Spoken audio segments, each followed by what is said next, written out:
أعوذ بالله من الشيطان الرجيم. بسم الله الرحمن الرحيم. الشهر الحرام بالشهر الحرام والحرمات قصاص، فمن اعتدى عليكم فاعتدوا عليه بمثل ما اعتدى عليكم، واتقوا الله واعلموا أن الله مع المتقين. وأنفقوا في سبيل الله ولا تلقوا بأيديكم إلى التهلكة وأحسنوا إن الله يحب المحسنين.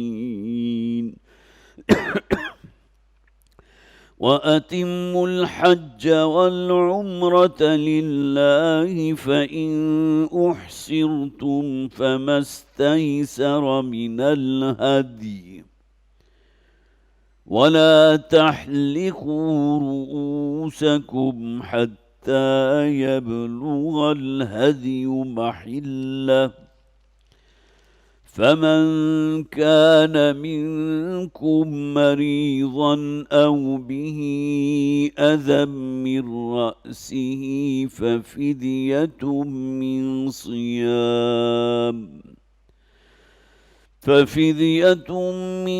صيام أو صدقة أو نسك، فإذا أمنتم فمن تمتع بالعمرة إلى الحج فما استيسر من الهدي، فمن لم يجد فصيام 3 أيام في الحج وسبعة إذا رجعتم، تلك 10 كاملة، ذلك لمن لم يكن أهله حاضر المسجد الحرام، واتقوا الله واعلموا أن الله شديد العقاب. الحج أشهر معلومات، فمن فرض فيهن